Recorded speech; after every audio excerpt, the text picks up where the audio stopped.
Hola, hola, hola. Ahí ya nos escuchan bien, ¿verdad? Sin el loop. Ah, perfecto. Sí, perdón, una disculpa para quienes están en línea y para quienes están presencialmente. Nuevamente, muy buenas tardes. Un gusto saludar a todas y todos en nombre de nuestro director de la Facultad de Comunicación, el maestro Josu Garritz, un servidor Jorge Alberto Hidalgo Toledo, cabeza del Human and Not Human Communication Lab, Laboratorio de Innovación e Inteligencia Artificial de nuestra Facultad de Comunicación. Les da la más cordial bienvenida.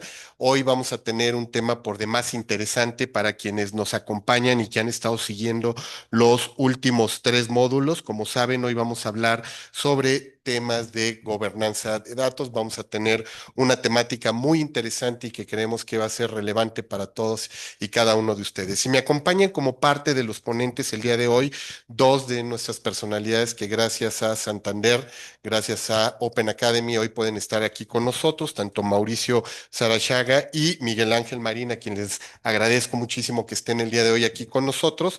Les platico un poco de su trayectoria para que tengan una idea de los perfiles de nuestros invitados. Mauricio Sarachaga cuenta con más de 20 años de experiencia en el sector financiero, con 17 años de especialización en tema de riesgos de modelo. Su trayectoria se ha centrado en la validación, el gobierno y la gestión integral del ciclo de vida de modelos, así como el diseño de implementación de marcos de control alineados a las mejores prácticas y requerimientos regulatorios.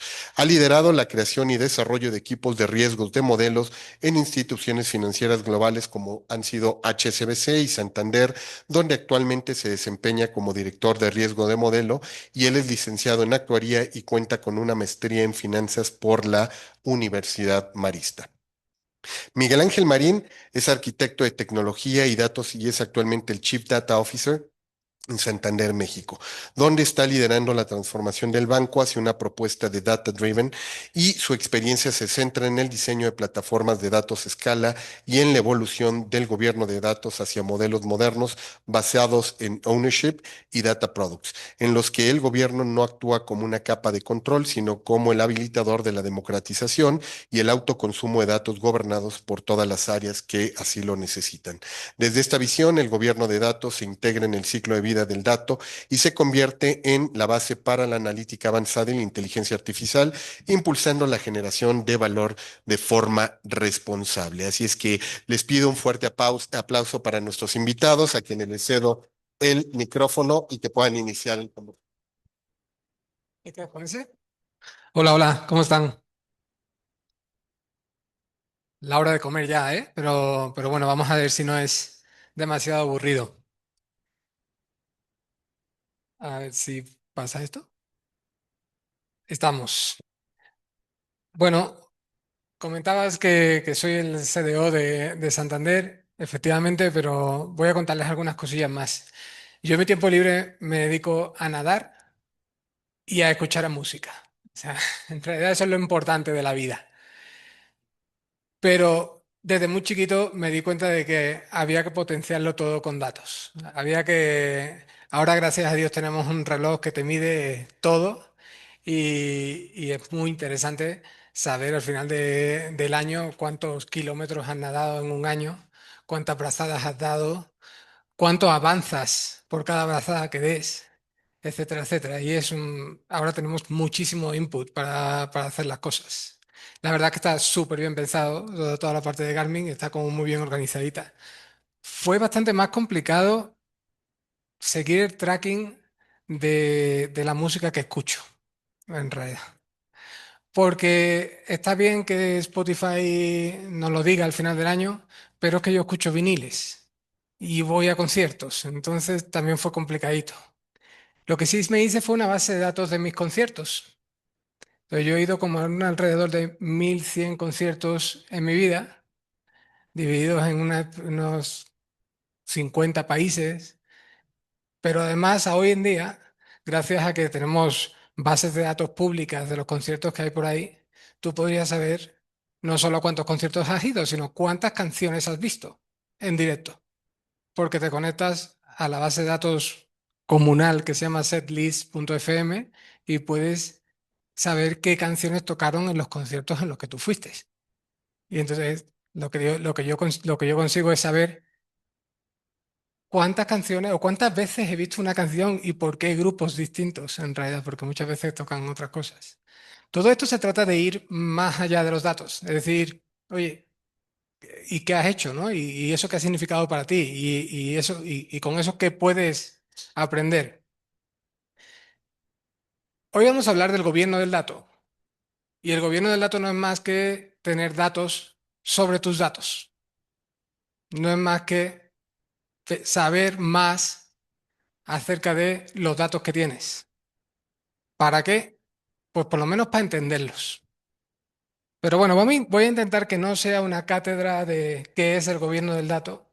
Para eso seguro que tenéis profesores o le preguntáis a ChatGPT y os lo va a decir.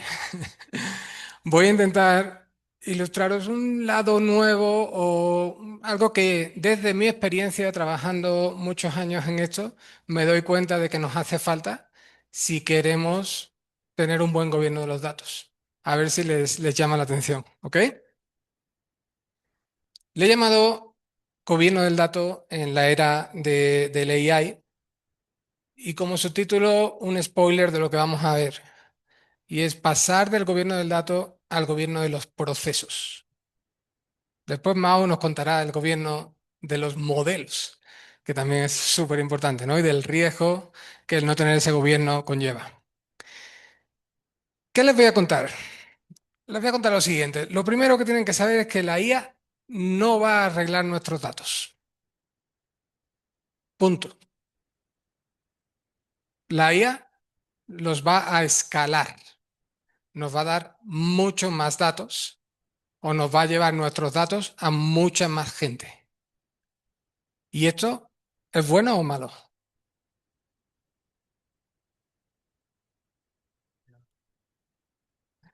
Depende de los datos, claramente. La IA no va a limpiar la realidad. La realidad es la que es. Ahora, va a ser un altavoz. Va a llegar esta realidad a todo el mundo. Y tener eso súper claro, sobre todo cuando vayáis a trabajar con temas de datos. La IA es un arma de doble filo. Es maravilloso porque nos va a permitir que todo el mundo entienda los datos o todo el mundo tenga acceso a los datos. Porque la IA, tú le vas a enchufar una serie de datos y ahora todo el mundo que le pregunte a esa IA va a tener muchísima más información y mejor que la que teníamos antiguamente. Pero siempre decíamos que en el mundo de los datos hay rubbish in, rubbish out. Si los datos están mal, las decisiones van a ser malas. Cuando le enchufan la IA, es rubbish in, escalación absoluta del garbage out. ¿Por qué? Porque antiguamente si tenías un dato mal y te haces un dashboard, pues la gente que ve ese dashboard, pues a lo mejor le has hecho perder el tiempo o le has equivocado, porque está viendo un dato que es malo. Pero normalmente el ámbito de actuación de los dashboards que hacíamos era un poquito más local, no era tan masivo como lo que va a ser que en las empresas conectemos a tus datos una IA. En el momento que conectes a los datos una IA y haya datos que están mal o que están incorrectos o que no están gobernados, lo que va a pasar es que todo el mundo de una vez va a tener acceso a esos datos. Les va a preguntar a la IA y la IA le va a responder con lo que ha aprendido. Entonces, ¿qué hacemos con eso? Uy, espera, que está cargando. Tiene demasiados datos. Bueno, ¿cuál creo yo que es el problema de tener... Vamos un poquito más atrás, ¿no? Y dice, ¿por qué necesitas tener gobierno del dato? ¿Y por qué necesitas eh, tener datos sobre los datos? El problema principal que tenemos en el mundo es que normalmente los datos es lo que yo llamo un byproduct o un subproducto. ¿Qué quiero decir con esto?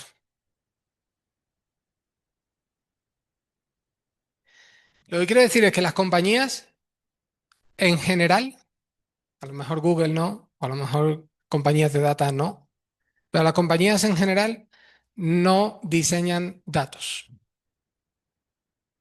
Las compañías diseñan procesos. La compañía no quiere datos. O bueno, si esta charla impacta a alguno de aquí y quiere generar una compañía y toma esto en cuenta, a lo mejor sí. Pero hasta ahora la compañía lo que hace es generar un proceso para dar un servicio. En el caso del banco, vamos a aperturar una cuenta a un cliente o le vamos a dar una tarjeta. ¿Yo qué quiero? Yo quiero darle una tarjeta al cliente. Yo quiero tener un cliente más. Ese señor que está ahí sentado, ¿qué quiere? ¿Cumplir sus objetivos al final de mes? Si la persona que está sentada aquí quiere cumplir sus objetivos al final de mes y venderle una tarjeta al cliente, puede que esos datos estén mal. Nadie lo está garantizando. Lo que la persona está pensando es, yo quiero venderle la tarjeta al cliente. Muchísimas veces, el 99% de las veces no está pensando, voy a venderle la tarjeta al cliente, pero lo voy a dejar con los datos perfectos para que después venga Miguel Ángel Marín y los analice. No, no piensa eso, en realidad. Los datos se quedan como una huella de lo que ha pasado. Esto llévenselo a cualquier lado. El que vende zapatos quiere vender zapatos. No quiere vender zapatos y dejar un dato perfecto del zapato que ha vendido, por lo general. ¿Ok? Entonces, ¿qué hicimos? Pues como teníamos un montón de datos que salían por defecto de la actividad diaria de la empresa, nos creamos el data governance y dijimos, no pasa nada. Aquí hay un montón de datos, pero si yo me hago unos catálogos bonitos, unos diccionarios, le pongo trazabilidad del dato, le pongo unas reglas de calidad, oye, con esto yo ya tengo los datos gobernados y ya con esto lo pues tiro para adelante. Problema resuelto. ¿Estamos? Bueno, le quiero decir que es un trabajo enorme, absurdo, aburrido, que nadie quiere hacer, pero que era necesario porque si no, no entendíamos los datos que hay ahí. Punto. Y si no entiendes los datos, pues tomas malas decisiones. ¿Ok?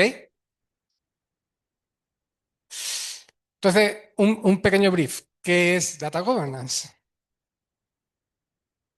Al final, yo lo voy a poner aquí como control después de la creación. Tú tienes un montón de datos ahí y después intentas controlarlos. Pero bueno, esto ya es más fácil. Ahora ya no hay ningún problema. Ahora viene la IA y dices, pues es muy fácil esto. ¿Qué pasó? Espérate que se me va. No sé por qué se me pasa esta de esto, pero vamos a intentarlo. Bueno, pasó, pero lo que pone ahí debajo es, la IA puede tranquilamente identificar qué tipo de datos hay. Puede tranquilamente identificarte qué nivel de calidad tienes en el dato. Puede tranquilamente darte la metadata y además explicártela mejor que yo. Ni siquiera ponértelo en un diccionario, sino explicártela ante preguntas. Con lo cual, con la IA ya hemos solucionado el problema. ¿Estamos de acuerdo? Ya entiendes todos los datos. Bueno, con la IA incrementamos el gobierno de los datos. Eso no quiere decir que los datos estén bien. ¿Ok? Ahora pasará esto, ¿no? Pasarán dos veces. Bueno, voy a esperar un poquito. Ahí ya. A ver, si los datos salen de los procesos, ¿qué es lo importante aquí?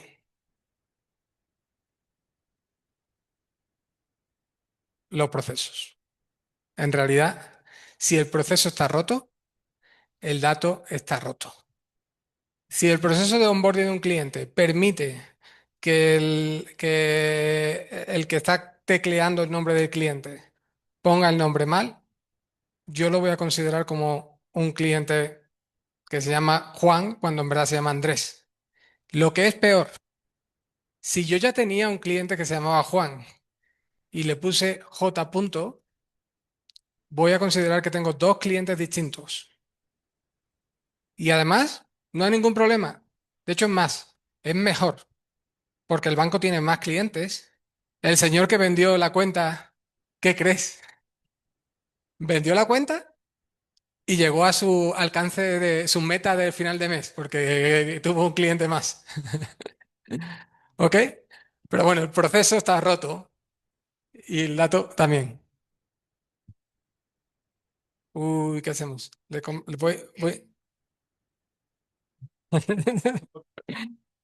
Con lo bien que estaba Goku. Ah, sí, está allí.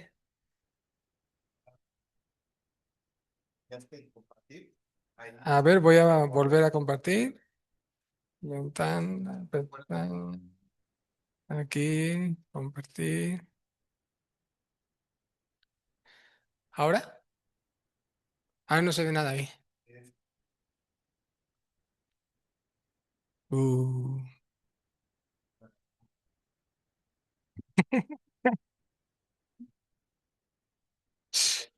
Claro, porque pero sí se ve la pantalla aquí, ¿no?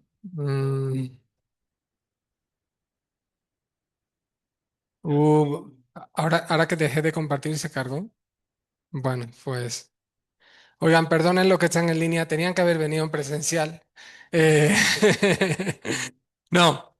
Entonces, lo que decíamos es, si el proceso está roto, pues el dato va a estar roto.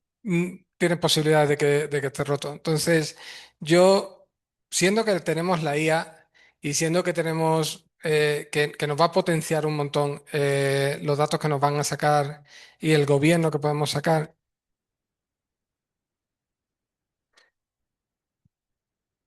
vamos a pensar que en nuestras tareas no tenemos un problema de datos, vamos a tener un problema del diseño de los procesos. Os pongo otro ejemplo. En los bancos normalmente segmentamos a los clientes. Lo puedes segmentar, no sé, por la salud que tengan, por el grado económico que tengan, por los estudios que tengan, por lo que quieras. Pero la segmentación es tipo uno, 2, 3, 4, avanzado, medio, lo que sea. Cuando le pones la IA a eso, está maravilloso. La IA te va a decir que eso es una segmentación del cliente. ¿Pero por qué? Eso es el proceso que ha segmentado el cliente, el que te hace falta documentar.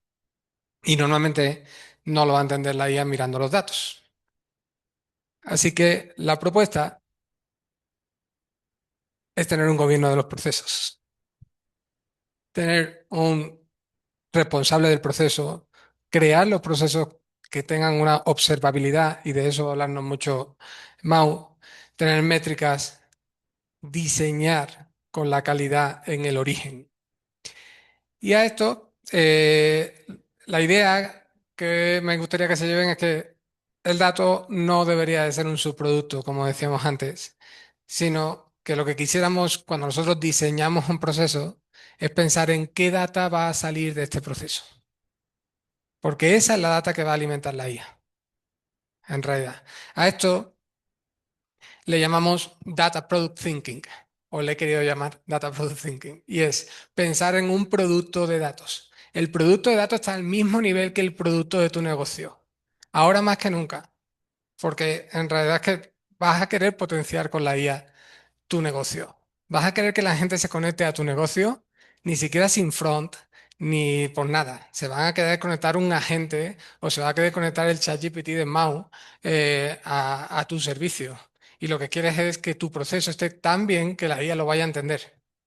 Entonces, contratos claros, semántica clara, SLAs que sea observable, obviamente, y que esté listo para la IA. La propuesta aquí no es que nos olvidemos del data governance, es que pensemos que el data governance va a estar potenciado por la IA, pero si diseñamos nuestros datos como productos, como un producto más de los que va a generar tu negocio. Yo considero que la IA va a consumir mejor data products que tables, que raw tables.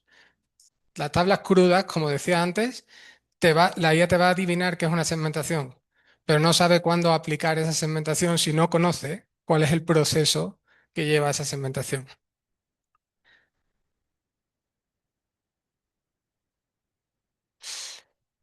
Así que les dejo esto. Data governance no es un control que ponemos después para identificar cuáles son los datos que hay. Data governance es diseño organizacional en la empresa.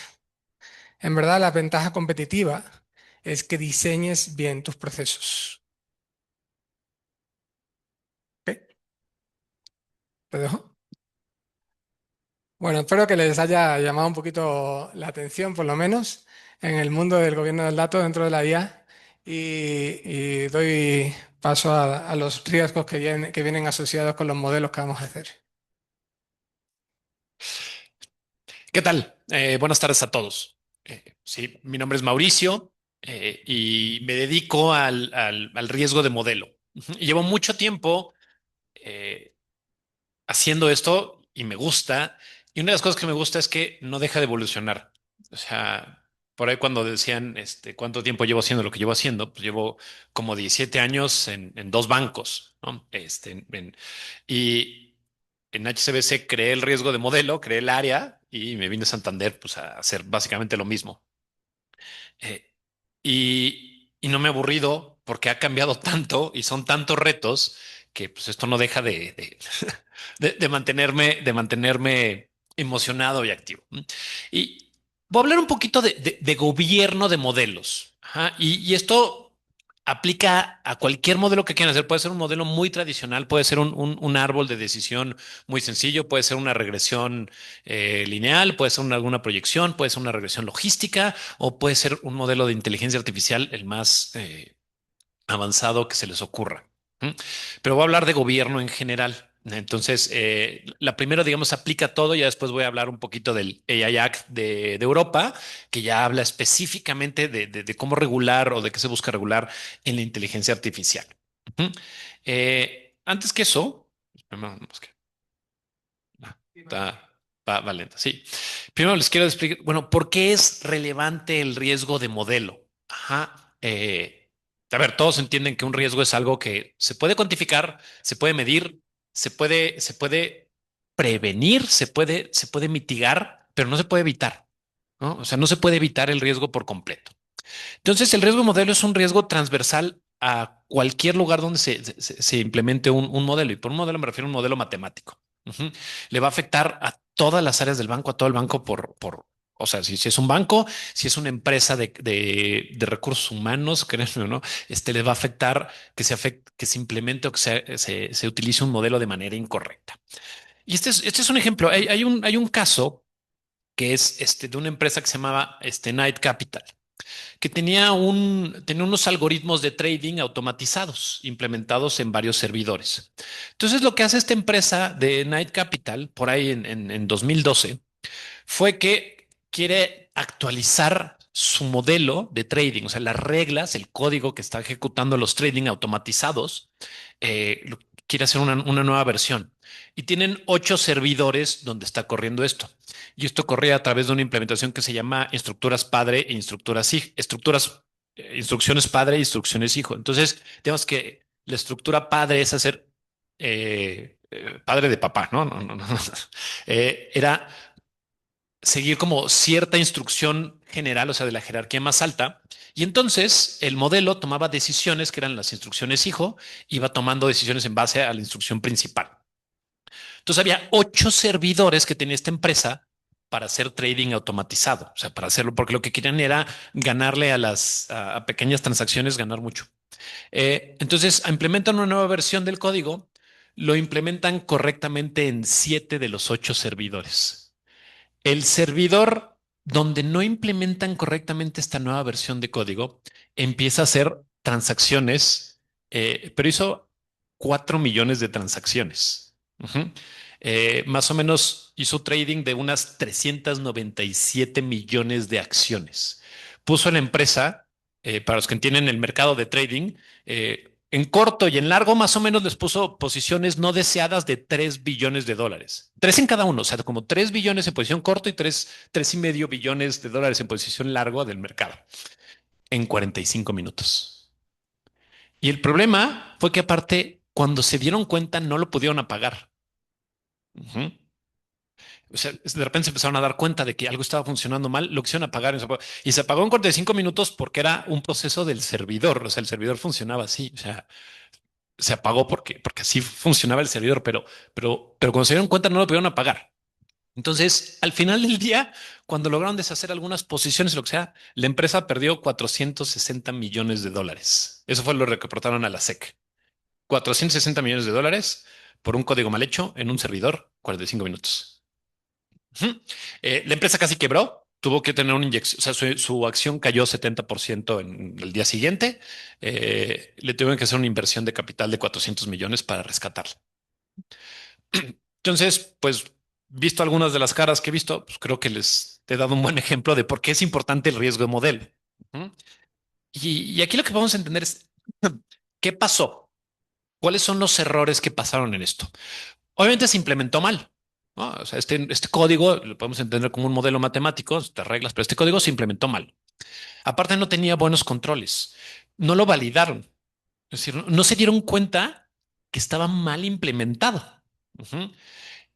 Claramente no tenía un gobierno de cambios, porque si hubiera habido un gobierno de cambios, hubiera habido algún proceso, como se llama Miguel, para darse cuenta que hubo un cambio que no se hizo en algún lugar. Hubo un sistema de monitoreo defectuoso, porque también no se dieron cuenta lo suficientemente rápido. No hubiera servido de nada, porque como pongo ahí, no había un kill switch. Ajá. Entonces, no se hubieran dado cuenta, o sea, se dieron cuenta tarde, pero pues bueno, les hubiera dado un poquito más de tiempo de reaccionar, empezar a hacer operaciones inversas, tratar de cerrar posiciones, pero se dieron cuenta tarde. Y aparte, cuando se dieron cuenta, no lo podían apagar. Ujú. Entonces, todo esto pasó. Ujú. Es un caso real, ¿no? Y errores así en modelos le ha pasado a muchas compañías. Goldman Sachs también una vez perdió 60 millones de dólares por un modelo mal implementado. Eh, sí, yo supe de algún, bueno, y pueden empezar, estas son reglas, se implementaron mal, es un código, es la ejecución. Bueno, errores en modelos han pasado en instituciones financieras y no financieras una incontable cantidad de veces. A mí me contaron el dato de que alguna vez de que un banco en Latinoamérica, que fue de los primeros en implementar un modelo de machine learning para decidir a quién le daban créditos o no. Ajá. Y dejaron correr el modelo de machine learning.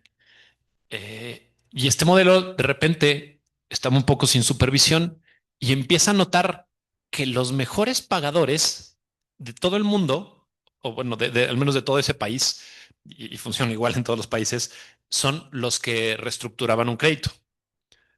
Para que entiendan, la locura que estoy diciendo es cuando alguien tiene un crédito y no lo puede pagar, puede acercarse al banco a decir, oye, reestructúrame el crédito. Ujú. Oye, no lo puedo pagar. Si yo pagaba $100 a la quincena y ya no puedo pagar $100, reestructúramelo de una forma distinta. Entonces, oye, vas a pagar $50 a la quincena, pero te lo voy a poner un tiempo, o sea, te voy a duplicar el tiempo, ¿no? Términos muy sencillos. Internamente lo que pasa en muchas contabilidades de los bancos es que la reestructura se hace como un crédito nuevo. Esto pasa internamente. La gente por fuera del banco no lo ve, pero dentro del banco lo que pasa es que para el banco se cierra el crédito que paga $100 quincenales y se abre uno nuevo que paga $50 quincenales, el doble de tiempo.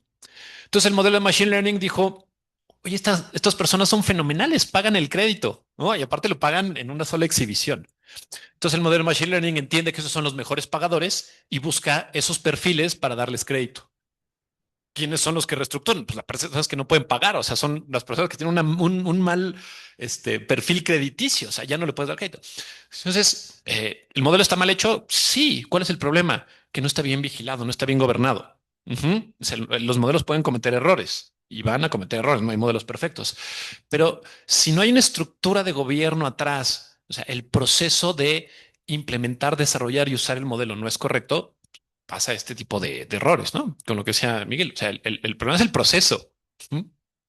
Bueno, dicho estos ejemplos, pues el riesgo de modelo es el riesgo de sufrir pérdidas por decisiones incorrectas y pueden ser pues daños materiales, o sea, dinero, o pueden ser riesgo reputacional. Y el riesgo reputacional tiene un problema muy grande que es poco cuantificable, sino es que es incuantificable. O sea, ¿cuál es el riesgo reputacional? Cuando a alguien se le daña la imagen, ¿cómo cuantificamos cuánto vale eso? Entonces, pues bueno, esto es parte del riesgo modelo. Y el riesgo de modelo puede pasar porque hay errores en el desarrollo, o sea, se hizo el modelo mal, ¿no? Se está implementando mal o se está usando mal. Son tres cosas distintas, ¿no? El desarrollo, la implementación y el uso son tres cosas distintas. Ujú. O simplemente se puede malinterpretar sus resultados. Todo eso, en pocas palabras, es el riesgo de modelo. Entonces, la idea es cómo tratamos de mitigar, como decía, un riesgo no se puede desaparecer, pero puede mitigar. Entonces, podemos definir lo que es, primero definir el ciclo de vida de un modelo. Ujú. Donde si empezamos arriba, empezamos con la parte dice Model Discovery, pero yo lo veo un poco más como la parte de planeación, o sea, planear un modelo, ¿para qué lo quiero? Luego el modelo se desarrolla, algo muy importante, se valida, ujú, se clasifica, se monitorea, se aprueba, se van realizando cambios, se va monitoreando el modelo. Conforme ese monitoreo puede haber otros cambios y eventualmente el modelo muere. Ujú. Y después nace uno nuevo en su lugar. Es el ciclo de vida de los modelos. Entonces, implementar un ciclo de vida de los modelos donde haya un gobierno efectivo del ciclo de vida del modelo es lo que puede prevenir el riesgo modelo. Y como les decía al principio, esto aplica para cualquier modelo. Puede ser algo súper sencillo o puede ser el modelo de inteligencia artificial más complicado que se ha implementado en el mundo, pero sigue este ciclo. Ujú. Y hablando un poquito a detalle de cada etapa, ¿no? A ver, o sea, si hablamos de la planeación, es identificar el modelo, para qué sirve, quién lo va a usar, ¿m? Y cómo lo va a usar. Entonces, de repente esto es un error que luego cometen mucho las fintechs o esto, o sea, como dicen, tienen una gran idea y empiezan a implementarla muy rápido y no se paran a detenerse a hacer una planeación detallada, porque se confunde la agilidad con la falta de gobierno y controles o planes. Son dos cosas muy importantes, ¿no? Que tengas un buen plan, que tengas un gobierno y que tengas un proceso establecido, no tiene que ir peleado con la agilidad del mundo actual. Bueno, después, una vez que está planeado un modelo, lo importante es que se desarrolle de la manera correcta y que se documente. También otros errores es que de repente decían, bueno, o sea, sí, el modelo funciona perfecto. ¿Y dónde está la documentación? Aquí. ¿No? Para los que están en línea y no vieron, pues señalé mi cabeza. Entonces aquí en mi cabeza está fenomenal, ¿no? Pero tiene que estar en algún lado, ¿no? Porque viene otra parte importante, que es que el modelo tiene que ser validado. ¿Qué significa validado? Una persona distinta e independiente al que hizo el modelo debe ser capaz de replicarlo y debe ser capaz de encontrar si tiene errores. Ujú. La validación, es la forma más importante de mitigar el riesgo modelo. Si se van de aquí y se les olvida todo lo que dije, pero llévense una cosa es, un modelo tiene que ser validado. Cualquier tipo de modelo que se quiera implementar tiene que ser validado. Y para validar tiene que ser una persona independiente el que lo hizo, no atado o no, o sea, que no tenga ningún beneficio de que el modelo salga a producción o no. Una persona totalmente independiente debe poder validarlo y debe poder validarlo sin necesidad de recurrir a la persona que lo desarrolló. De ahí viene que el modelo esté bien documentado. Ujú. Que los datos sean los mismos, estén igualmente disponibles para el que lo desarrolló, para el que lo validó. Ujú. Casos de errores en validación hay millones, donde el modelo no está documentado o donde los datos son distintos, se desarrollan con unos datos y luego esos datos, por falta de procesos adecuados, los datos cambian. Y entonces, si alguien quiere validarlo y los datos son distintos, el modelo va a salir ligeramente distinto cuando lo repliquen. ¿Cuál es el modelo correcto? Con el que se desarrolló, con los datos que están cambiados, ¿cómo te consta que esos datos, los nuevos datos son los que se van a implementar y se van a usar a futuro? ¿Mm? Bueno, una vez que el modelo está validado, pues viene la parte de gobierno. O sea, Si tomaran la presentación, el del diagrama que les presenté decía un poquito de clasificar y definir el monitoreo.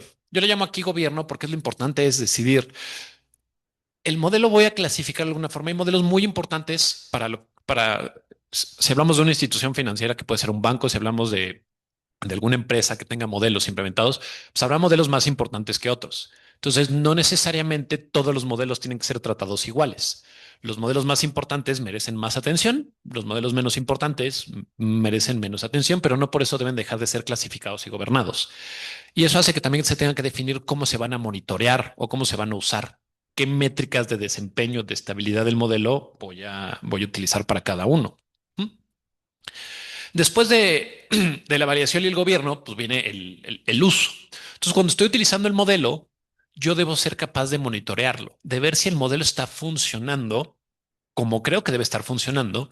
Y eso significa que debo tener un benchmark contra cuál comparar el modelo. Eh, si hablamos de modelos de discriminación que se utiliza mucho el coeficiente de Gini o el KS, el Kolmogorov-Smilov, eh, yo debo poder tener el KS o el Gini al momento del desarrollo e irlo comparando conforme se va utilizando el modelo y ver si hay movimiento en eso, si sigue discriminando igual o incluso puede discriminar mejor. Si veo algún modelo que tenga que ver con población, pues puedo ver el PCI y ver la estabilidad de la población y ver que se mantiene en el tiempo del modelo. Si este monitoreo me dice que algo está funcionando mal, pues yo puedo hacer cambios, ¿no? Que es la parte de cambios menores. Puedo hacer pequeños cambios, pequeños ajustes al modelo que igual deben ser gobernados, pero puedo ir ajustando el modelo y lo ajusto mientras siga sirviendo. Cuando el monitoreo me dice que el modelo deja de servir, pues no me queda de otra que dar de retirar al modelo, ¿no? Darle dejarlo utilizar, donde, pues bueno, puede ser que tengo un nuevo modelo. Si hago un buen ciclo de vida de los modelos, tengo un nuevo modelo planeado que viene a sustituir este modelo que vengo a dar de baja. ¿Mm? Y también otro error de cuando se dan de baja es efectivamente justificar cómo se dan de baja, por qué y quitarlo de la implementación. Ha habido casos donde, bueno, se da de baja el modelo, se dice nominalmente, pero en la operación o en el día a día no se deja de usar el modelo y el modelo está dando resultados o haciendo lo que se debe hacer sin que los involucrados sepan que está ahí perdido el modelo. Ujú. Entonces, voy a regresar un par de láminas, pero lo que quiere decir es implementar controles en este ciclo de vida del modelo es lo que raro. O sea, tienes que documentar el proceso de cómo se planea, dónde se gobierna, cómo se dice que un modelo está planificado de manera correcta. Un modelo, ¿cómo se desarrolla? Hay que tener estándares de desarrollo. O sea, no podemos dejar a la genialidad de una persona que lo desarrolle. Debe seguir ciertos estándares, lineamientos mínimos que debe cumplir un modelo para utilizarse. La validación también no se valida solo porque sí o por la idea del validador. Se validan de acuerdo también a ciertos estándares. Se tienen que definir esos estándares. Esta definición de estándares contraintuitivamente hace que también los desarrollos y las validaciones sean más rápidas. No nos quita agilidad. ¿Por qué? Porque las cosas están definidas. Entonces tienes ciertos parámetros en los cuales sabes que el modelo va a funcionar. Tienes ciertos parámetros en los cuales estás revisando que el modelo se puede validar, puede ser replicable. Se clasifica y se monitorea, es decir, qué tan importante es el modelo, darle más atención o menos, se gobierna y después los cambios, que insisto, los cambios y el monitoreo o el follow-up o el seguimiento continuo de los modelos, pues están ahí intercambiados. Por eso, si ven, está repetido Change Management. No quiero reflejar cómo estás monitoreando el modelo es un ente vivo, ¿no? Aunque pues, son matemáticas, son códigos, los modelos se pueden entender como entes vivos. Entonces están cambiando, se siguen utilizando y llega eventualmente el cual el modelo deja de utilizarse. ¿Mm? Y pues, bueno, ¿esto es invento mío? Pues no, no es invento mío. Hay, por más que es buena práctica de la industria, hay una circular que se llama el SR 117, eh, que viene de la OFAC y de la CES, o sea, del Office of the Control of the Currency de Estados Unidos, que definen pilares de cómo se debe gobernar un modelo. Ujú. Y define tres pilares importantes, que es el desarrollo del modelo, que es lo que les platiqué en el ciclo de vida, ¿no? El desarrollo del modelo, la validación, gobierno y controles. Y todas las instituciones financieras en Estados Unidos tienen que cumplir con el SR 117. Uh-huh. cada que implementan un modelo, por ejemplo, con una institución financiera que quiere calcular algún trading exótico, ¿no? Alguna posición exótica, pues bueno, o sea, y que tiene que dar esto ante la SEC, esto pues tiene que cumplir con el SR 117 para que el modelo se apruebe. Modelos de provisiones, de reservas, modelos de capital, modelos de originación de créditos, o sea, los modelos que dicen cómo a quién le voy a dar una tarjeta de crédito, a quién le voy a dar una hipoteca, a quién sí, a quién no. Ujú. Deben seguir estos pilares. No, pues el desarrollo de la documentación, oye, que sea un fundamento conceptual claro. Los datos son de calidad, el diseño es transparente y esté documentado porque tiene que ser replicable. Ujú. La validación es el mismo sentido, o sea, la validación tiene que ser bajo ciertos estándares, sobre, sobre haciendo pruebas empíricas. La revisión de los datos tiene que ser válido. También la parte de la validación se fija en la implementación, es decir, no se queda solo en la parte, bueno, el desarrollo, el modelo. Si pensamos en el modelo como una ecuación matemática o como una serie de líneas de código, pues bueno, eso cómo se implementa exactamente en la vida real, porque a lo mejor la persona que lo desarrolló hizo una genialidad, pero la persona que lo implementó se equivocó. Ujú. Entonces, de nada sirve que hayan hecho una genialidad si está mal implementada. Entonces, hay que ver eso. Ujú. Y también lo que ver en la validación es, bueno, a ver, encontrar si tiene debilidades o limitaciones. Y por eso es importante la independencia, ¿no? Esto es un ejemplo, es algo psicológico, pero pues, a nadie le gusta que le digan que hizo las cosas mal, ¿no? Entonces, el que desarrolló el modelo puede decir, este es el mejor modelo que he hecho en mi vida. Ujú. Y está extremadamente orgulloso de su trabajo, como debería ser. Pero el que lo valida dice, está muy bien, pero tiene este errorcito, ¿no? O mira, en esta situación específica no funciona, ¿no? Y a lo mejor el que lo desarrolla dice, sí, sí, sí, pero eso nunca va a pasar. No te consta. Hay ejemplos de estos fenomenales. Es modelos de mercado que no funcionan con tasas negativas. Ujú. Modelos de evaluación de instrumentos de mercado que no funcionan con tasas negativas. Y entonces alguien dice, "Güey, nunca va a haber tasas negativas". Bueno, pregúntenle a Europa, ¿no? O a Japón, que lleva a varios años con tasas negativas. Entonces los modelos ahí se rompen. Ujú. Simplemente se rompen. Entonces aquí en México podría llegar a pasar, pues sí, podría ser que no, pero podría ser que sí, ¿no? O sea, ha pasado en el mundo occidental civilizado, ha pasado. Bueno, insisto, después de esto, pues gobierno y control. ¿Qué controles específicos se van a establecer? ¿Cuál es el gobierno para aprobar e implementar un modelo? Y que la alta dirección esté enterada de lo que pasa, ¿no? Incluso los reguladores, tanto los europeos como los americanos, o sea, el regulador americano, o sea, Estados Unidos y los reguladores europeos, entrevistan a la alta dirección. O sea, no pueden implementar los modelos más importantes del banco y el CEO del banco decir, no, no, no, pues ahí los que saben de matemáticas, ellos son los que entienden el modelo. Yo soy de negocios. Tienen que entender cómo funcionan los modelos en su banco, al menos tienen que entender, ¿no? Pueden no entender la diferencia entre en un modelo de regresión logística, un random forest, o sea, pueden no entenderlo, pero tienen que entender cómo funciona y qué está haciendo el modelo. ¿Mm? Vale. Entonces, el SR 117 también establece cuatro principios muy importantes con respecto al uso de los modelos. ¿Mm? Que es, debe seguir existiendo el juicio humano. ¿Mm? Significa que, o sea, que no, por más avanzado que sea el modelo, no podemos dejar que una ecuación matemática rija la institución. Ujú. Tiene que haber una gestión diferenciada por riesgo. O sea, entre más importante es el modelo, pues más atención debe de tener, ¿no? Más nivel de conocimiento tiene por la alta dirección. Una validación mucho más importante se realiza ese modelo. Algo que reconoce es que los modelos son imperfectos. Ajá, no hay un unicornio de modelo perfecto que sirva para todo, ¿no? Nada. O sea, no hemos encontrado, a lo mejor van a llegar algunos cuantos años de evolución de inteligencia artificial donde tengamos algún modelo para algo, alguna ecuación matemática que sea perfecta para el uso o para lo cual fue diseñado, pero hasta ahorita no se ha visto en la historia de la humanidad. Ujú. Pero se entiende que los modelos no son perfectos, no hay un unicornio ahí que sirva, o sea, todos los modelos son imperfectos, entonces se tiene que entender eso y viene este punto de la independencia efectiva entre las áreas. Los dos principios busca que el área que desarrolla, el área que valida, el área que implementa y el área que monitorea el modelo sean independientes y tengan una independencia efectiva para que no haya conflicto de intereses entre las áreas. ¿Mm? Y bueno, hasta aquí esto es lo que decía. Todo esto del SR 117 y esto es como lo normal o lo que existe en la industria financiera, que somos de los que más modelos utilizamos realmente, eh, sobre modelos. Pero esto sigue siendo aplicable a la inteligencia artificial. Sin embargo, la Unión Europea crea el AI Act. El AI Act es un documento que define las necesidades y criterios para modelos específicos de inteligencia artificial que se van a utilizar en la Unión Europea.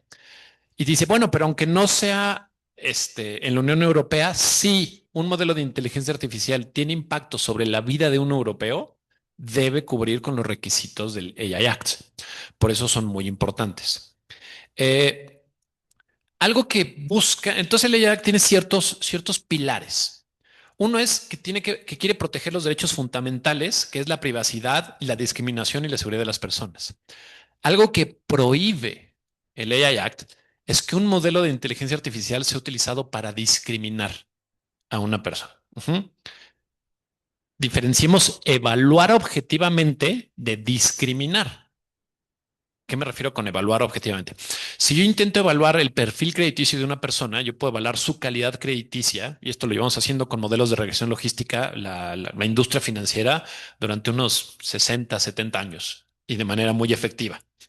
Eso lo que está haciendo es tomar hechos estadísticamente significativos, convertidas en variables, para evaluar la calidad crediticia de una persona. Entonces está evaluando en base a si paga a tiempo sus deudas, a lo mejor su Open to Buy, su número de consultas al buró, ciertos demográficos que no tienen nada que ver con piel, sexo, preferencias sexuales. Donde prohíbe es, oye, solo una persona por ser de cierta etnia no le voy a dar acceso al crédito. Ahí estás discriminando y eso está estrictamente prohibido. Ujú. Eh, Quiere hacer que la IA sea segura, transparente y confiable, es decir, que se entienda que se está utilizando un modelo de inteligencia artificial para lo que sea que está haciendo. Por ejemplo, te dice usas un chatbot fenomenal, pero que la gente sepa que está platicando con un chatbot y no piense que está platicando con una persona que se tarda en escribir o que escribe de manera rara. ¿Mm?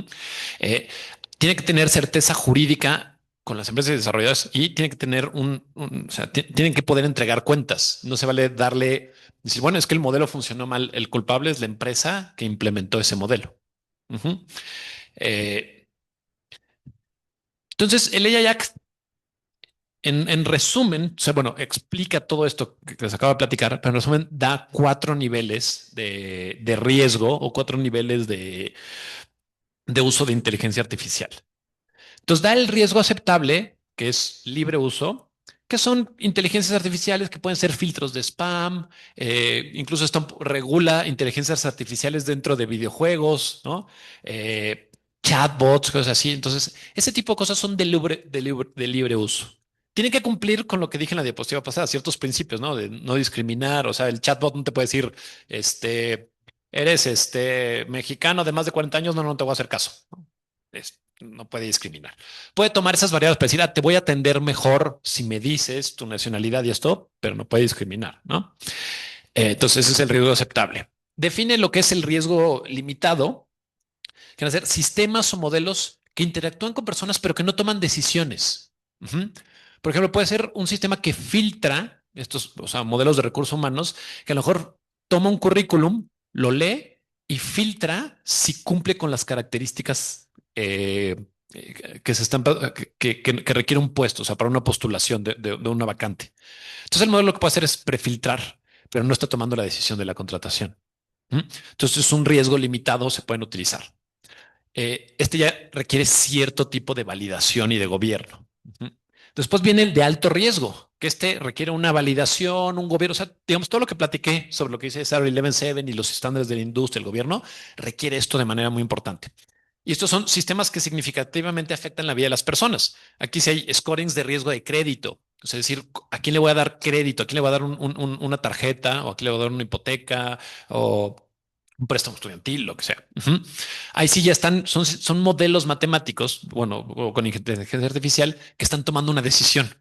Entonces, esos tienen que estar gobernados, son muy importantes. Y tienen los que son totalmente inaceptables, que le llaman los scoring sociales. básicamente es lo que hace China. Lo que quiere el regulador europeo es que no pase lo que China, que hay un score social y básicamente ese define tu vida. Entonces, si estás bien en ese score social, te van a dar empleo, te van a dar crédito, te van a dejar moverte de un barrio a otro y esto.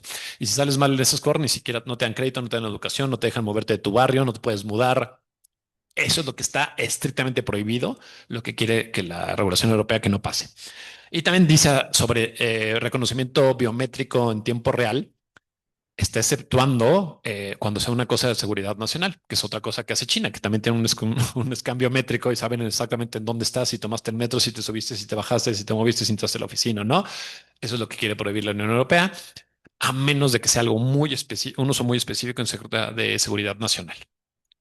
Entonces, pues bueno, esto es lo que define el AI Act. Esto es lo que está regulando los modelos de inteligencia artificial, pero se está basando en la literatura o en las regulaciones que ya están escritas antes para decir cómo se van a gobernar. O sea, no dice mucho de cómo tienes que hacer la validación de los modelos de alto riesgo, sino que eso ya relativamente está escrito. Existen formas de validar un modelo, de replicar, y eso es lo que se mete. Es decir, qué modelos sí debe seguir un gobierno estricto y cuáles pues son un poco más de libre uso, ¿no? Y qué cosas están estrictamente prohibidas, ¿no? Y eso es lo que dice el AI Act. Eh, entonces, pues básicamente estas son si mal no recuerdo, las diapositivas que tenía acerca de gobierno. Y entonces, pues terminamos y les damos espacio de preguntas y respuestas de lo que tengan, pues lo que le quieran preguntar a Miguel sobre datos y a mí sobre gobierno de modelos en general, ¿no? Muchas gracias. Muchísimas gracias. Vamos a pasar a la sesión de preguntas y respuestas, pero antes le voy a dar la palabra a Michelle Jara, quien en representación de nuestros asistentes, alumnos y profesores va a leernos algunas de las preguntas para que puedan pasárselas a ustedes. Claro que sí, primeramente me gustaría agradecerles. Expresamos nuestro sincero agradecimiento a Miguel Ángel Marín y a Mauricio Zaragoza por su valiosa participación en el seminario de inteligencia artificial. Su exposición sobre gobierno de datos y gobernanza algorítmica nos ha aportado un enfoque claro y reflexivo. Gracias Miguel Ángel y Mauricio por ayudarnos a comprender estos temas complejos con tanta claridad y dedicación. Ahora sí me voy con las preguntas. Ángel Barrón pregunta, ¿se puede implementar gobierno de datos sin una plataforma tecnológica? Si queda solo en políticas y procesos, parecería que no permea. Bueno, la respuesta fácil es, los datos tienen que vivir en una plataforma tecnológica. En realidad, el mundo donde los datos no son digitales, el otro día estaba hablando un nuevo jefe que tenemos ahí en el banco sobre el cambio en cuanto el banco dejó de ser analógico y pasó a digital, ¿no? En cuanto los contratos con los clientes no eran digitales. En ese mundo ya se cambió todo y en los datos igual. La verdad que hay muy pocas empresas hoy en día sin una plataforma tecnológica, así de claro. Obviamente, los procesos y el cómo quieres trabajar en tu empresa lo puedes hacer y lo puedes diseñar sin una plataforma tecnológica, pero hoy en día casi nadie piensa, ni un fontanero piensa en hacer fontanería, un plomero, perdón, piensa en hacer una plomería sin un ordenador donde guardar sus facturas en realidad. O sea, es que no hay sentido. Ok, gracias. Vianey Barrón Trejo pregunta, ¿se realizan auditorías para verificar que los estándares y requisitos se estén cumpliendo y quién las hace? A ver, generalmente las empresas serias, y no por eso me refiero a grandes, ¿no? Empresas serias que hacen las cosas bien, tienen un modelo de tres líneas de defensa. La primera línea de defensa es las personas que hacen, o sea, todos generan un riesgo. Entonces, digamos, hablando de modelos, la primera línea de defensa es el que desarrolla el modelo. Es el primero que puede encontrar si algo está mal. Ujú. La segunda línea de defensa sería validación. O sea, el equipo independiente que replique el modelo y ve si tiene debilidades es la segunda línea. Y siempre hay un área de auditoría que revisa que las primeras dos líneas hayan hecho todo de acuerdo a los lineamientos establecidos. Es decir, que no haya habido alguna que se pusieron de acuerdo, que alguno rompió sus propios estándares o definiciones. Entonces, generalmente en empresas existen estas tres líneas, son tres líneas totalmente independientes, ¿no? El que desarrolla, el que valida y la auditoría son totalmente independientes. Entonces, la combinación de este modelo, esto es lo que ya, lo que dices, a menos de que se refiera específicamente a auditoría, pues es el área de auditoría. Yo añadiría, gracias, pero yo añadiría que normalmente, como dice Mau, las empresas serias tienen una auditoría interna y una auditoría externa. O sea, tenemos, o sea, súmale a la auditoría que normalmente es una empresa externa a la cual no puedes contratar para ningún otro trabajo, en este caso en la empresa, solo y exclusivamente para hacerte de auditoría. O sea, tienes esos dos niveles. Muy bien, gracias. Sabimel pregunta, ¿en el riesgo de modelo puede utilizarse alguna especie de sistema de simulación con IA? Sí, a ver, es que todo involucra para la parte de la validación. O sea, nosotros para validación incluso, o sea, desarrollamos inteligencias artificiales para ayudarnos a hacer la validación. Y también dentro de la validación, pues puedes utilizar muchas cosas. Puedes utilizar ejercicios de stress testing, es decir, voy a estresar el modelo a ver los resultados que dan y a ver si dan en línea costa, o puedo hacer una serie de proyecciones, puedo hacer un Monte Carlo para dar resultados. Entonces, todo eso se puede desarrollar de una manera muy básica o muy avanzada. O sea, la inteligencia artificial no es a lo mejor la inteligencia artificial no es un modelo específico, sino es una serie de herramientas que te ayudan en todo el proceso. Nosotros en el banco tenemos ya implementados inteligencias artificiales que nos ayudan en el proceso. Igual, como debe haber juicio humano, no lo estamos dejando solas. O sea, no estamos diciendo que la inteligencia artificial valide, pero sí que nos ayude. Ok, perfecto. Fabián Naya pregunta, ¿cuál es su mayor preocupación sobre la privacidad de los datos en un mundo que va hacia la IA? Qué buena pregunta, en realidad. La verdad es que ya hay bastantes criterios para que la IA igual tenga los mismos criterios de sensibilidad y de criticidad de datos a la hora de tratarlos. Obviamente, nosotros tenemos que tener bastante cuidado con lo que hacemos en ese punto, pero ya hay como contratos establecidos a la hora de contratar a una empresa que te va a dar un servicio de IA y qué privacidad te va a dar. Pero lo entiendo más, es exactamente el mismo problema que tenemos cuando subimos nuestros datos a la nube. Al final está subiendo ciertos datos. Obviamente, como diría Mau, la IA puede fallar. Y en ese caso va a ser problemático la cosa. Pero a día de hoy lo que nos estamos apalancando es en la validación de los modelos, en la regulación que valida cómo se tratan los datos en las nubes y después siempre tenemos esa doble responsabilidad a la hora de tratar los datos, que es que nosotros como generadores de datos, a la vez que los que están dándonos el servicio, somos responsables de qué datos subimos ahí y de cómo los subes. La sensibilidad de los datos debería de ir asimilada a una encriptación de los mismos, así como datos claves de habilitadores de fraude en el tema bancario tienen que estar siempre encriptados por ley, ¿no? En realidad. Entonces, bueno, hay muchos medios para que eso no sea un problema. No te voy a decir que, no sé si el de riesgo el del riesgo me puede decir. Y, también con lo que hay que tener cuidado es que hay datos que no se pueden, o sea, que también por ley no se pueden utilizar. Voy a poner un ejemplo, la orientación sexual. Es un dato que no puedo utilizar para nada. O sea, cuando hago un modelo, yo digo los modelos de provisiones, de crédito, de lo que sea, no los puedo utilizar. Ujú. Entonces, no debería de pedirlo en primer lugar. Lo podría obtener de forma distinta. Entonces, también la IA te puede ayudar a obtenerlo. Ujú. O sea, por interacciones en redes sociales, lo que sea. Entonces, yo podría asumir la orientación sexual de una persona, pero de todas formas no debería, o sea, no la puedo utilizar por ley. Entonces, no debería generarla. Entonces, también vienen los controles de al final, cuando estás utilizando el modelo final, qué datos está utilizando el modelo. Por eso no puedes dejar que la IA haga el modelo solo. Por eso tiene que haber una persona al final que vea que se cumpla con todo esto. Entonces hay ciertas cosas que lo que puedes hacer. Y la otra cosa es que todos tenemos que cuidar nuestros datos. O sea, por eso no podemos confiar en todos lados, ¿no? Alguna vez algo que se los deben de llevar mucho, ¿no? Cuando alguien les da un servicio gratis, es que ustedes son el producto. Entonces, cualquier empresa que les da un servicio gratis, ustedes son el producto. Entonces, entiendan si prefieren el servicio gratis o pagar a una empresa que les dé el servicio y entonces, pero ya no ustedes, ya no son el producto. Muchas gracias. Y aquí tenemos otra pregunta de Ana Lidia Valdés. Y ella pregunta, ¿cómo se implementa el juicio humano en los procesos de validación? Pero la idea es que no puedes dejar que la matemática, que el modelo, que la IA trabaje solo sin que una persona no lo vea, ¿no?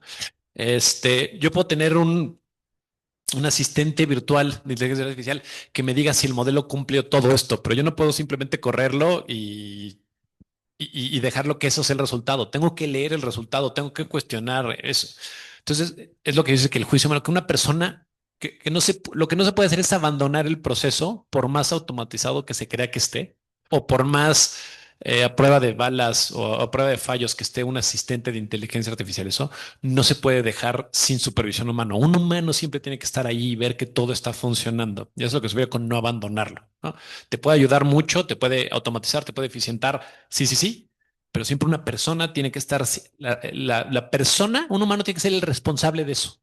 Ujú. Entonces hay que usar la inteligencia artificial como herramienta. Uno de mis chicos me dio una analogía fenomenal cuando estábamos trabajando en algo y que decía que es como, imagínense cuando no existía Excel, ¿no? Cuando empezó Microsoft y puso el Excel. Entonces antes todos los contadores hacían las sumas a mano y lo escribían y de repente llegó Excel y empezó a automatizar todo eso. Ajá. Entonces, no porque esté un Excel ya no revisas que la contabilidad esté bien, ¿no? No tienes un control, no dices, oye, a ver, la contabilidad dice que ganamos 3 millones, ah, caray, pero estamos en la pobreza, o sea, no puede ser que tenemos 3 millones, algo sumó mal o algo se equivocó o metimos un dato mal. Tienen que haber controles al final, checks de personas, y eso es a lo que se refiere. ¿Mm? Por acá llegaron algunos otros comentarios y voy a ligar uno de José Andrés Dávila que dice que si no hay modelo perfecto, entonces no hay procesos perfectos. Y también por acá de Yad Argüello dice que ¿cuál opinan que es el punto más débil al momento de hacer el desarrollo e implementación de un modelo en instituciones pequeñas? Porque no todas las empresas tienen la capacidad de los bancos para hacer el desarrollo de modelos de manera segura, siguiendo el ciclo que mencionaban. ¿Cuál crees que esté menos difícil? ¿El proceso perfecto? Obviamente no hay modelos perfectos ni procesos perfectos. Y esto es esto es el punto del día en el que estamos. Eh, en realidad, el otro día estábamos migrando un proceso de una serie de campañas que hacemos y yo les decía, pues es que si el proceso tiene 6 meses, no era un modelo, era un proceso nada más, o una segmentación o alguna cosa. Si tiene 6 meses ya está antiguo. Pues este tenía 10 años. Digo, la sociedad ha cambiado en 10 años. Por supuesto que no es perfecto, ni un modelo, ni un proceso, pero además, ni un producto. O sea, todos ven cómo Uber cambia, cómo Google cambia, cómo cambian todos los servicios, porque obviamente van a ir mejorando. Nosotros en nuestra empresa, desde luego, cada 3 meses estamos pensando hacer las cosas de manera diferente. Los modelos tienen un ciclo de vida que lo comentaba antes Mauricio, donde se evalúa y se reajusta y se reentrena cada cierto tiempo, porque es que es así, si no. Yo creo que ahí la respuesta es mejora continua, ¿no? En los procesos, en los modelos, todo. Entonces tienes que establecer controles para ver si el modelo, si el proceso sigue funcionando bien, lo mantienes, pero lo vuelves a monitorear y lo mantienes. Y en el momento que algo se rompe, lo cambias, ¿no? Tanto en el modelo como en el proceso, ¿no? Y esto, ¿qué pueden hacer empresas chicas cuando no tienen recursos? Y esto, el error que he visto en muchas empresas chiquitas es que, insisto, que confunden falta de gobierno con agilidad, que dicen es que no, es que si nos detenemos a gobernar esto y a ponerle un control, estamos dejando de ser ágiles y nuestro factor diferenciador es la agilidad. Ujú.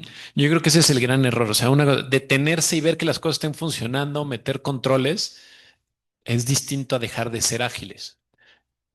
Digo, en el otro extremo tenemos empresas muy grandes que dejan de ser ágiles porque son muy burocráticas, pero se tienen que transformar, tienen que empezar a decir, oye, el mundo hace años estaba bien que nos tardáramos 20 días en dar una tarjeta de crédito y ahorita te la dan en 5 minutos, sin nada, ¿no? O sea, con un teléfono te lo dan, ¿no? Y cinco y tenías red lenta, ¿no? Entonces son las dos esquemas, o sea, tienes que no cegarte a la evolución, pero no por eso dejar de hacer controles y dejar de gobernar. Te voy a completar algo más también como consejo a a las empresas pequeñas. Las empresas pequeñas, a la hora de vender su producto, e igual que a la hora de hacer sus primeros modelos, están enamoradas de su producto y están enamoradas de sus modelos, en realidad. Ok, está perfecto. No tienes dinero para montar 3 líneas de defensa y 2 auditorías, pero que alguien te lo valide desde fuera, que sea otra persona, que no seas tú. Es decir, que alguien te diga que realmente compraría ese producto o que realmente ve el juicio humano que decíamos antes, que ese modelo está dando un buen resultado, aunque solo fuera alguien de fuera de la empresa. De hecho, va muy alineado a lo que ya preguntaba Carlos Rivera por aquí, que dice que qué consejo le darían a una institución para no caer en burocracia excesiva, ¿no? Sobre todo que dice que pase que en su trabajo muchas veces por estos temas de governance se frenan muchas y muy buenas iniciativas y cómo se podría lograr un balance. Eso estamos nosotros también ahí. La verdad que todas las empresas que tengan más de unos cuantos de años hayan fusionado otras empresas por el camino o tengan los contratos bancarios son muy largos en realidad. Entonces son cosas que son muy complicadas de cambiar. Pero la verdad que el agilismo y el fallar prontito y corregir es básico, ¿no?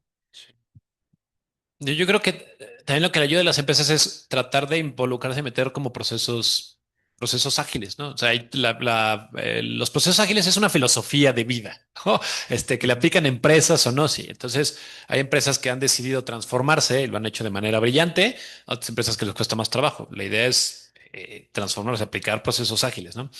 Lo único que diría como un poquito de consuelo es, no sé si la persona que lo preguntó es una persona muy joven que está entrando a trabajar y dice, no, no, no, es que es pura burocracia. A mí me pasó ya hace mucho tiempo, ¿no?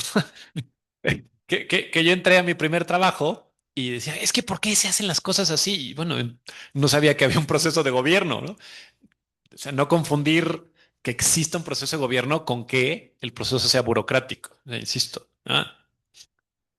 Por acá preguntan, dicen que si desde su experiencia en una financiera, en el siguiente supuesto, dicen que si pueden dar su comentario. Dice, por ejemplo, para la emisión de un estado de cuenta, al ser un proceso recurrente, pero mes a mes se enfrentan a tener muchos sistemas donde tienen información, pareciera que no existe claridad, ya que la rotación constante del personal es un factor que puede influir en no tener información clara o constante. ¿Y qué consejo podrían dar para implementar un tipo de modelo y mitigar este tipo de situaciones? A ver, lo primero que voy a atacar ahí es, o sea, no importa la rotación si el proceso está documentado y bien establecido. O sea, si tienes un proceso documentado y tienes una rotación, entra la nueva persona y le dices, así funciona, así se hace el proceso y así se ejecuta. Ujú. Entonces, esa sería la primera. Y la otra es como tal, pues es que tienes que definir un proceso adecuado. O sea, si involucran 8 sistemas distintos, pues a lo mejor tienes que simplificar. Lo puedes sacar de uno, o ¿por qué estás cometiendo errores?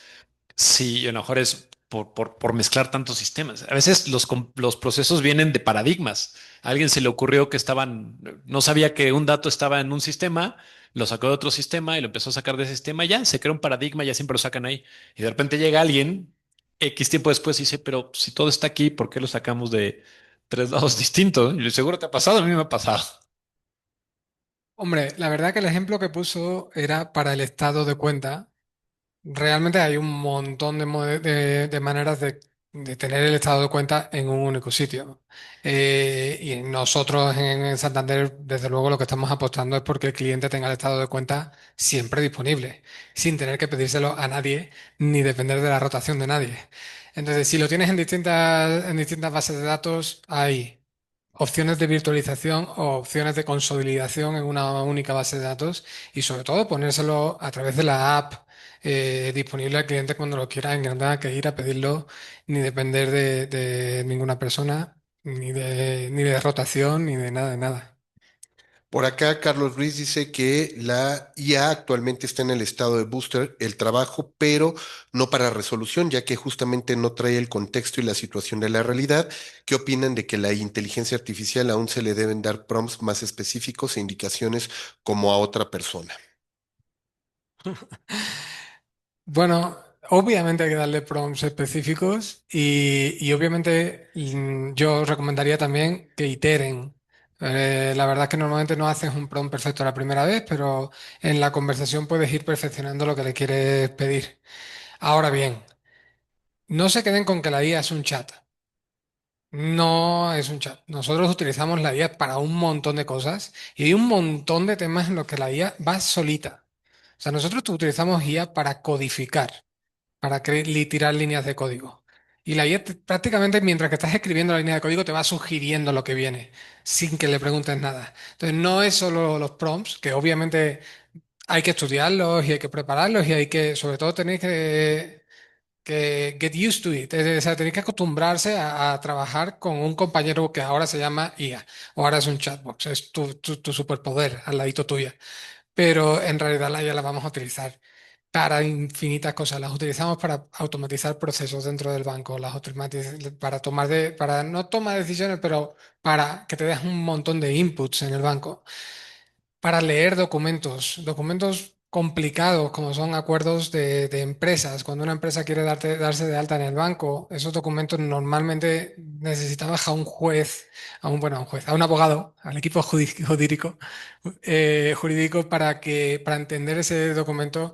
Eso ya lo hace la IA y además sin necesidad de tunear mucho los prompts, porque ya la has enseñado a hacerlo. No sé. Sí. Yo también, o sea, lo quisiera atacar esta respuesta desde otro problema, ¿no? Que a veces es la desinformación. Ujú. Y a ver, a mí me pasó un amigo muy querido algún día me dijo cuando los Teslas empezaban a salir, ¿no? Decían, oye, está padrísimo, ¿no? Ya te lleva a tu casa, ¿no? Tú le pones a tal lugar y te lleva. Y esto me lo preguntó porque alguna vez yo estaba viendo los Teslas. Digo, no, o sea, eso está todavía lejano. O sea, los Teslas no hacen eso. Hoy en día no hacen eso. O sea, manejan bien, se pueden llegar a cambiar de carril con un poquito de errores y de cuidados, pero no te llevan. O sea, hay secciones donde hacen el manejo autónomo. Pero la desinformación es, él pensaba verdaderamente que el Tesla, tú salías de tu casa, te subías, le ponías, llévame a la náhuac y te llevaba por todos lados. Y no funciona así. Y eso también pasa con la inteligencia artificial. O sea, no porque exista y le estemos utilizando, es como, yo le digo, hazme esto sin darle indicaciones específicas y la IA debe de funcionar perfecta porque es la IA. O sea, a ver, los problemas específicos existen porque si tú le pidieras algo a alguien, dices, ¿cómo quiero que me lo pida? Hay hasta una ciencia de cómo se pide una cosa, ¿no? Es- o sea, y hasta de cómo emitir un mensaje claro, pues es lo mismo. O sea, le dices a una persona, quiero esto de esta forma, de este color, este número de copias, a tal hora, en tal día, o sea, no porque le digas hazme un documento, es como, ya, sí, te leí la mente. Ese es el primero. Y el otro, como decía Miguel, no es un chat. O sea, nosotros, por ejemplo, utilizamos o sea, si se quedan con chat GPT, o sea, lo que hace es un modelo lingüístico, es un modelo de lenguaje. O sea, ni siquiera chat no sabe calcular per se, ¿no? Lo que sabe es entender lenguaje y responder con lenguaje. Nosotros decimos justo para que me escriba un documento, pero le decimos cómo específicamente quiero que me escriba un documento y ChatGPT lo que hace es que lo llena. O sea, bueno, la inteligencia artificial, por llamar una, pero lo llena en base a lo que hace ese modelo, que es escribir palabras, ¿no? O sea, si saben cómo funciona ChatGPT, lo que hace es que busca la probabilidad de que la siguiente palabra sea, o sea, la correcta. O sea, si yo dije buenos, dice, ¿cuál es la probabilidad de que la siguiente palabra sea días? Pues basado en la hora, en que estás saludando por primera vez, es la primera interacción. Entonces, 99% seguro que es días la siguiente palabra. Entonces, dice, pone días. Y luego va a poner un punto y así, pero es por una probabilidad. Pero lo que está haciendo es eso. Y hay muchas inteligencias artificiales con muchas funciones distintas. Lo que tenemos que saber es utilizar cada una en su fuerte y, como dice, para automatizar cosas, para que haga cosas por ti. Ya no necesitamos 8 abogados, necesitamos uno que esté revisando todos los resultados que está sacando la inteligencia artificial de ver los documentos. Entonces, la inteligencia artificial lo hace más rápido y hay una persona humana que lo está haciendo, pero está específicamente definido qué queremos que haga. Enoch nos pregunta, dice que si un sistema de inteligencia artificial clasificado como alto riesgo mejora significativamente la eficiencia y debería priorizarse la innovación sobre la regulación o al revés. O sea, esa es muy buena, pero a ver, voy a intentar separarlo. O sea, un sistema de inteligencia artificial de alto riesgo. Que sea de alto riesgo, lo que dice el AI Act y lo que te dice la regulación es gobiérnalo, úsalo, pero gobiérnalo de una forma sencilla. O sea, no solo lo pongas ahí, es gobiérnalo, valídalo, que lo apruebe un órgano y la alta dirección de la empresa que sea que lo esté implementando. Les decía el ejemplo de, o sea, también se mete específicamente, modelos de alto riesgo son modelos de recursos humanos. Si una empresa simplemente de estas empresas que son headhunters que se dedican a eso y usan un modelo de inteligencia artificial para hacer una cosa, es un modelo de alto riesgo. ¿No? No solo porque sea, no crea que es que es recursos humanos y nada más están buscando currículums y se los ofrece una empresa. Ahí pueden tener modelos de alto riesgo. Lo que dice es gobiérnalos. Si el modelo funciona perfecto y es mucho más eficiente con muchas cosas, efectivamente el esfuerzo de haberlo desarrollado, implementado, regulado y gobernado es mejor que no hacerlo. Entonces, no quita una cosa a la otra. No, la innovación no debe detenerse, no, pero debe adaptarse y no se debe implementar sin controles. Y justo en esa línea pregunta Tania que si además de ley que en Estados Unidos tenemos aquí en México alguien que esté regulando la inteligencia artificial. El AI que es europeo, no es de Ah, Estados ok. Unidos. El SR 117 es de Estados Unidos y aquí en México la Comisión Nacional Bancaria de Valores, o sea, para empresas financieras, dice ciertas cosas y va un poco atrasada con respecto a esto. Sí, lo que dice es más bien está colgándose de lo que fue el AI Act, aunque pues tiene o sea, en México tenemos ciertas regulaciones específicas para fintechs y cosas así que están ahí. Entonces, hay mucha regulación ahí específica. Sí hay cosas específicas en México, sí. Pero el problema es que nadie quiere escribir la definición o la regulación única, ¿no? No es como one ring to rule them all. Pues, nadie quiere escribir eso, ¿no? Porque si no, todos le van a echar la culpa a alguien. Pero específicamente en México, algo específico de inteligencia artificial, no. Y de ya Argüello hace una última pregunta. Dice Mauricio, ¿cuál opinas que es el punto más débil al momento de hacer el desarrollo e implementación de un modelo en instituciones pequeñas? Porque no todas las empresas tienen la capacidad de los bancos para hacer el desarrollo de modelos de manera segura, siendo el ciclo que mencionas. Mira, en la implementación, esa es yo creo que un poquito más fácil. La implementación, cuando es una empresa chiquita y esto a lo mejor luego no tiene una solución de implementación, entonces toma una solución de implementación off the shelf, como puede ser AWS para correr algún proceso o para hacer un front o incluso un código de Python prestado, eso. Entonces, el primer punto es, no está mal, ¿no? Pero el punto es probarlo. O sea, probarlo que esto funciona, hacer no implementarlo ciegamente. Hay estándares de cómo debe ser una prueba de implementación, se llaman UATs. Entonces, uno es seguir eso. Y en el desarrollo, yo creo que Miguel dijo algo muy bueno. Luego es cuando empresas chiquitas se casan mucho con su modelo. Dicen, hicimos una genialidad y como es una empresa chiquita, pues todos formaron parte de eso y nadie les hace un challenge. Entonces, esa es una de las más importantes, o sea, que alguien les haga un challenge. Y si no pueden, alguien dentro de la empresa, pues tienen que buscar, aunque eso sea un gasto, buscar a alguien externo que les pueda hacer un challenge. Yo creo que esa sería la otra, ¿no? Y el otro es como a veces dejarse ir porque todo lo nuevo es mejor, ¿no? Por ejemplo, nosotros en el banco de repente hacemos modelos que llamamos metodología tradicional, que son regresiones logísticas, que, o sea, no es cualquier cosa una regresión logística, Ujú. pero la comparamos contra los modelos de Machine Learning. Y luego vemos, oye, pues es que ganamos tres puntos base de Gini, entonces ya por eso implementamos el modelo de Machine Learning. Sí, pero es más difícil implementarlo, hay una diferencia. Entonces, no necesariamente lo nuevo es lo mejor, pero a veces lo nuevo es mucho mejor. Solo no te quedes con el canto de la sirena de, yo lo hice, está bien, ¿no? Sí, bueno, lo que dijimos un poco antes, en realidad, ¿no? Tienes que ten mucho cuidadito con lo que haces. Los modelos, igual que los datos, al final te van a llevar a tomar decisiones y lo que quieres hacer en tu pequeña empresa es tomar las mejores decisiones. Miguel Ángel Marín, Mauricio Sarachaga, muchísimas gracias por habernos acompañado en este cuarto módulo del seminario permanente sobre data, innovación e inteligencia artificial. Aquí en nombre de la Facultad de Comunicación y la Universidad de Anáhuac, un pequeño detalle para ustedes, nuestro agradecimiento y para ellos les pedimos un fuerte aplauso. Y agradecemos a todas las personas que nos acompañaron. Les recordamos, próxima semana vamos a tener también un tema muy interesante. Cristina Uribe Pineda estará con nosotros hablando sobre automatización de procesos administrativos, temas de RPA, así es que todos los que estén interesados en esta parte de automatización, inteligencia artificial para auditoría, detección de fraudes, eficiencia en presupuestos y sobre todo estos modelos predictivos, pues seguramente van a encontrar también la próxima semana en nuestro próximo módulo un tema por demás interesante. Que tengan un excelente fin de semana. Hasta la web.